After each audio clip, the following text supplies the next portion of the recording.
Hi there, Chris here with another fresh tip for you all.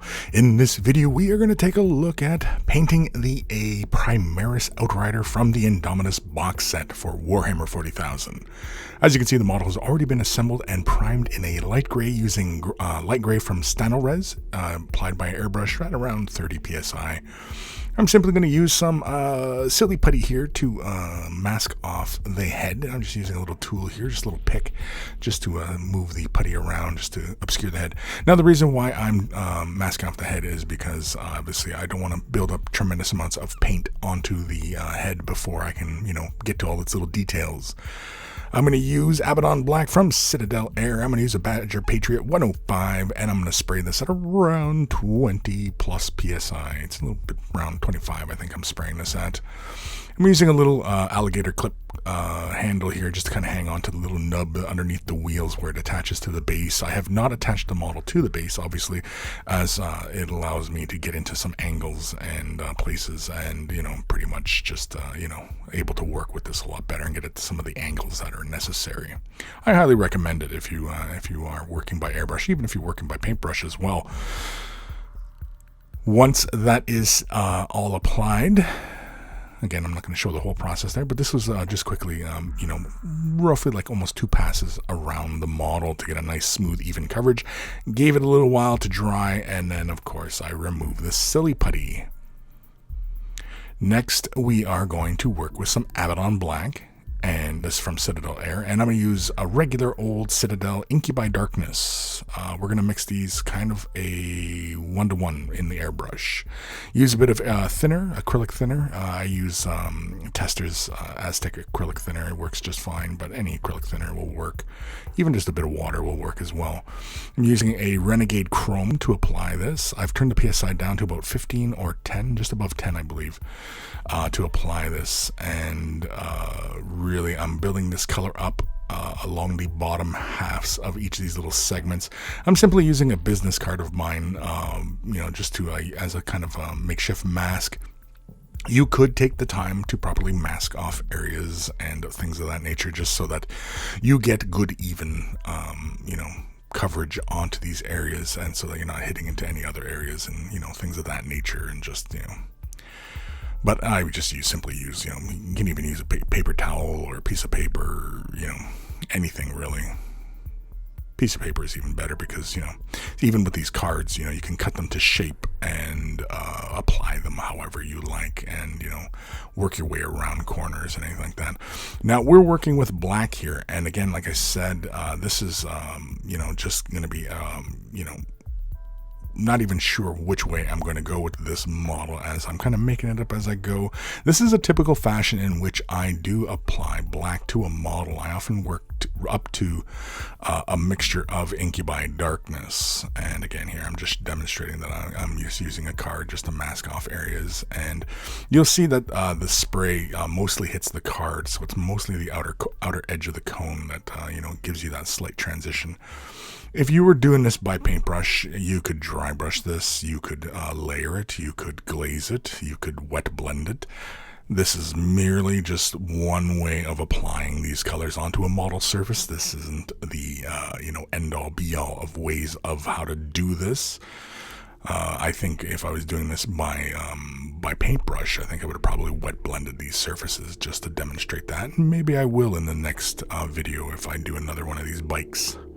I'm going to add some white scar to this mixture. You can see here I just took a little brush load, and then I think I added a little bit more thinner to this as well, but made sure that this was thoroughly mixed in. So now this is roughly a 1 black, 1 Incubi, and 1 white scar added to this, and this is just to give me a little bit of highlight color. Now, one thing you will note in these videos here is that these color transitions that I'm building onto this model surface, you can see it, but it's not that apparent. Now, in person, when I was looking at this was very apparent. This was quite visible, and it was really quite bright.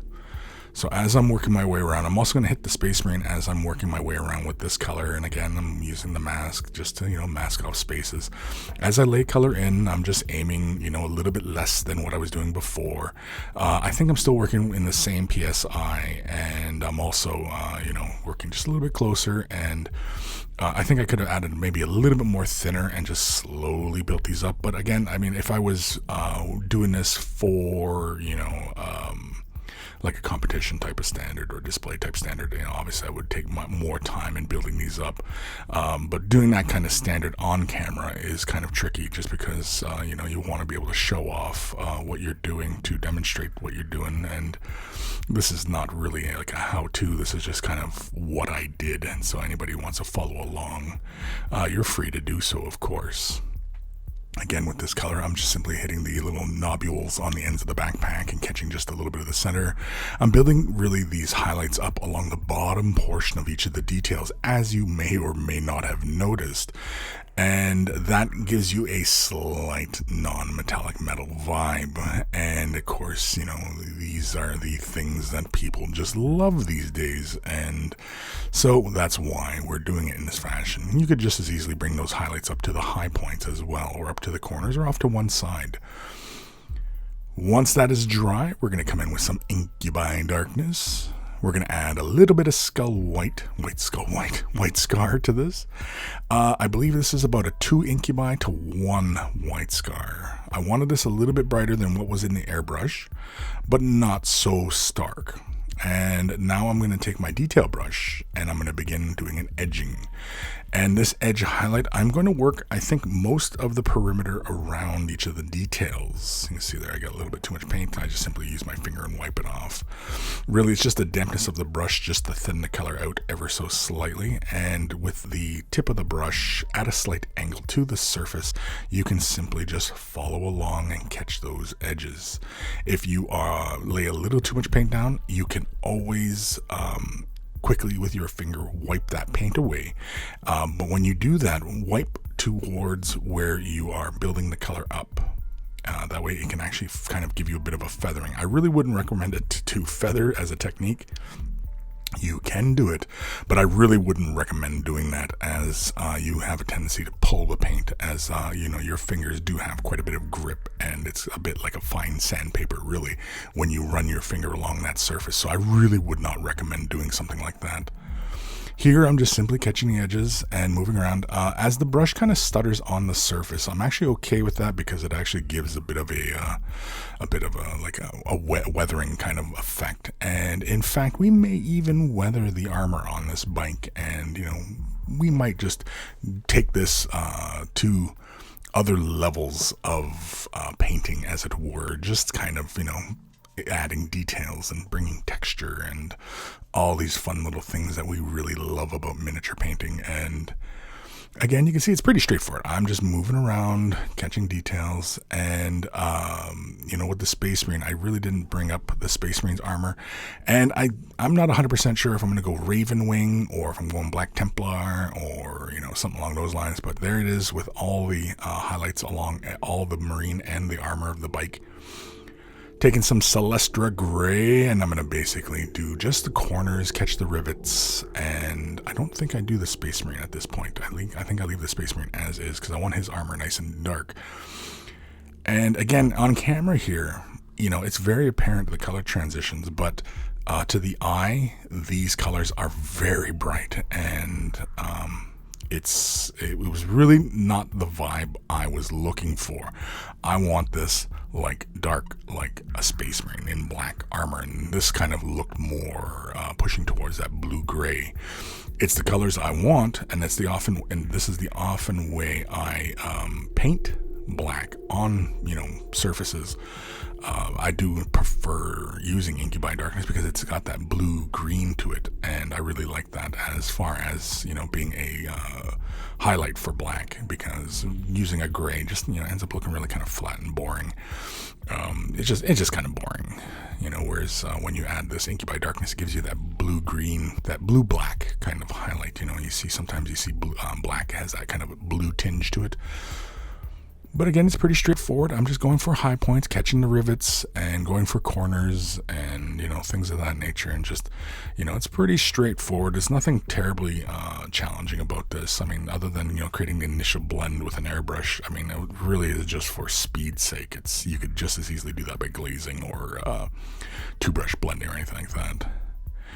Abaddon Black is next with a heavy helping of Lamian Medium. I'm going to take a little dollop here, slap it onto my palette, and I'm going to take about 4 or 5 drops of medium. I'm also going to use a bit of water from my my paint pot, thin the color down ever so slightly. I don't think I use any Liquitex Flow Aid to increase the flow.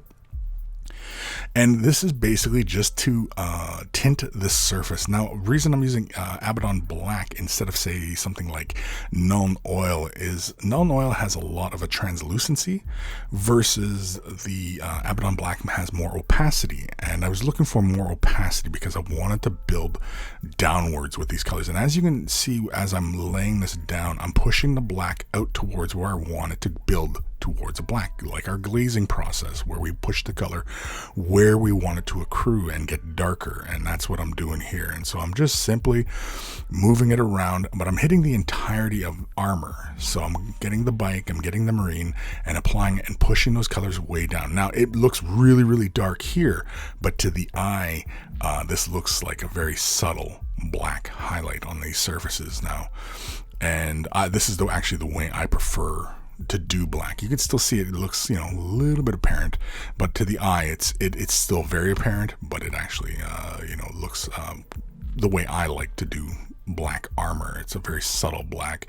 It remains black, but gives you that nice transition into that blue-green kind of thing.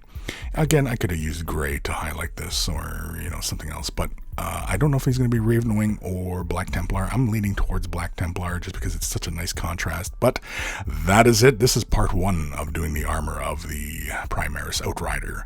Big thank you to all my patrons. Without their support, these videos would not be possible. If you're considering a Patreon support, click the link in the description below, and you'll be helping me out tremendously and continue this work. Take care of those brushes, and they will take care of you.